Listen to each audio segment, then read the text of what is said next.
Alright guys, in this lesson we're going to be talking all about the Gitignore and how you can set rules to prevent committing certain files to your local and remote Git repositories. So first things first, let's bring up terminal, and what we're going to do is we're going to cd into our desktop and we're going to create a new directory here called project. Just say that we have this brand new project. And now if we go into our project and we create a whole bunch of files to simulate this example project.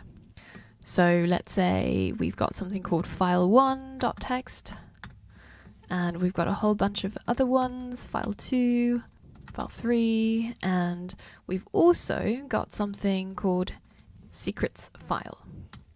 So we've now got 4 files. And just to illustrate the use cases of when we might want to have a Gitignore file. So say if you have this file that has some, secret passwords or API keys, basically stuff that you don't want to be committed, especially you don't want it to be hosted on an open platform like GitHub. There have been horror stories of people having their Amazon AWS secret keys in their projects and that getting pushed to their remote on GitHub, and within seconds their entire AWS account has been basically used up and wiped clean. So it's really important to think about some of these things and to be aware of what you're putting onto this public platform. So let's say that we've got this secrets file and we've saved it. Another type of file that you might want to add into a Gitignore, or you might want to not upload to GitHub, are files that are to do with your local settings or your user preferences. And there's a whole bunch of these types of utility files that you don't really want another person to have to download and copy into their project folder if they're cloning or if they're forking your project. So a really common example that people tend to add to their Gitignore files are what are called dsstore files. So dsstore files are basically a settings file that saves certain things like, how you like your icons to be arranged in a particular project folder. So let's say if we go in here and we just have a look at arrange by none, and then I'm going to move my files around. And let's say that this is just my preference for how I want my files to be shown inside this project folder. Now, the dsstore file is a hidden file, so you won't be able to see it inside your Finder. But of course, we as command line experts know that we can simply do a ls-a to see all of the hidden files that are inside our project folder. And you can see there it is, dsstore. So that's not something that's going to be of any use to anybody else, and we don't want to have to clutter our GitHub remote repository or anybody else's computer with that file. So we're going to add that to our Gitignore as well. So getting onto the point of creating and using a Gitignore file, the first thing you have to do is to make it, right? And to do that, we're just going to create a hidden file, so using the dot in front of the file name, and it's going to be called Gitignore. Now the case and the wording matters a huge deal because we're using Git and it's looking for this specific file, so make sure that when you're using it, it looks exactly like this. So let's create that file, and of course it doesn't appear because it's a hidden file, but we can see it using ls-a. And we can also open it in the terminal by simply saying open.gitignore, and that opens it in your default editor. So for example, text edit. And here is where we add the files that should be ignored when we commit our project to Git. So let me first show you what happens when we don't have anything inside our Gitignore. So I'm just going to save it. It's completely empty. And I'm going to go through the normal process of setting up Git and committing it. So first, if you remember, I have to use git init to initialize an empty Git repository inside my projects directory. And then I'm going to use git add dot to add all the files that are currently inside this directory to the Git staging area. So hit enter and we can have a look at what's been added by using git status. and you can see that all of these files are added into the staging area, and they're going to be committed if I go ahead and do git commit. So that's not what we want. And instead, I don't want to commit the DS store, and I also don't want to commit my secrets.txt file. So first things first, I'm going to basically undo what I've just done. So I'm going to remove all of these files from my staging area, and then I'm going to add them later on once I've got my Gitignore set up. So basically we're just undoing the last step.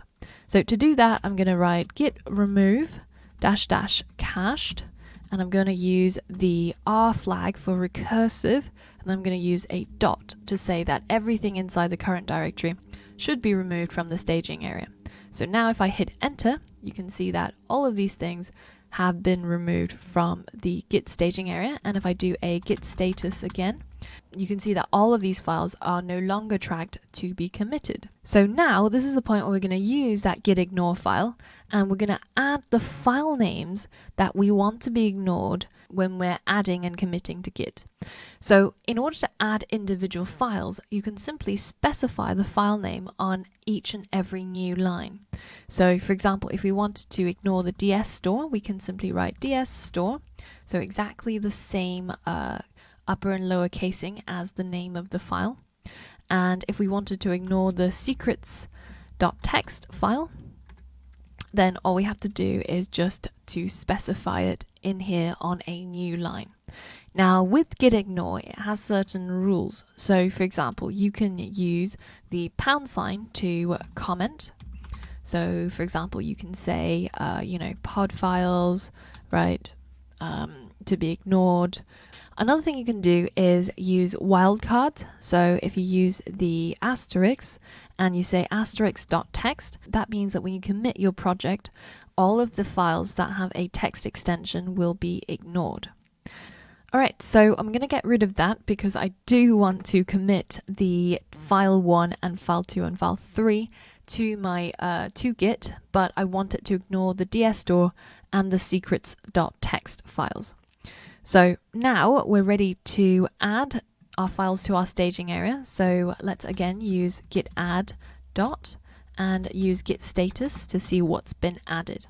So you can see that the only files that are added are the gitignore, the file 1, 2, 3, but the DS store as well as the secrets.txt are ignored as per the specifications in our gitignore file.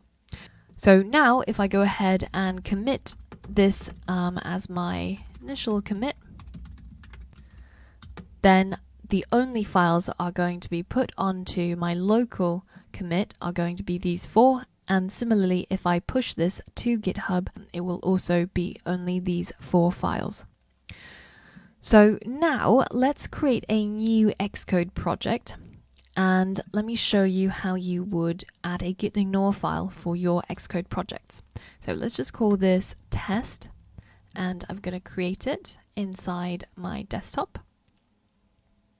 And now let's just make a few changes. Let's drag on an image view onto our view controller. And now I'm going to save and exit Xcode, and I'm going to clear my terminal and cd into my root, and also I'm going to open this new test folder that we've created just now. So let's cd into desktop/test so that we are right here, and I'm going to create a gitignore file. Then we're going to open our gitignore, and in here I'm going to add some of the files that will be ignored for our Xcode project. Now, if you go to github.com/GitHub, so this is a repository owned by the GitHub team, they have a repository called Gitignore, and it's basically a pre-made collection of useful Gitignore templates. And if you have a search in here, you can find that you've got Swift and you've also got Objective-C. So we're going to go inside the Swift Gitignore file, and you can see that this is a pre-built template for some of the files that you probably won't want to upload to GitHub or any other remote repository. So these have the file extensions for things that are user defaults or user settings, for example, PBX user, and it's basically all pre-made for you. So you can simply just copy all of this and put it into your Gitignore file that you created earlier on. So just straight up paste. And if you remember from earlier on, we said that the lines that start off with a pound sign are the comments, and these ones are extensions that you're going to ignore.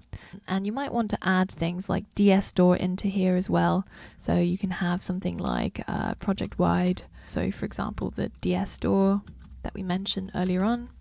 And if you hit save, now if we go into terminal and we're inside our test folder, so we're going to do a git init, git add, git status to see what's going to be committed, and then we're going to say git commit -m initial commit.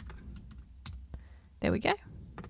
And now, once you're ready to commit and add all of this to your remote, then it will ignore all of these common user-related files that are not going to be useful to your collaborators or anybody who wants to contribute on GitHub. So that was just a quick tidbit about using Gitignore. And I know that some of you guys have been asking about, where should you put your API keys? Where should you put your sensitive data? And you have to make sure that when you're uploading your projects with these secret keys and passwords, to make sure that you set up a Gitignore file and to include those things in there. All right, so that's all for this lesson. Now, in the next lesson, I want to talk about git clone and how to clone various repositories to your local system. So all of that and more in the next lesson. So I'll see you there.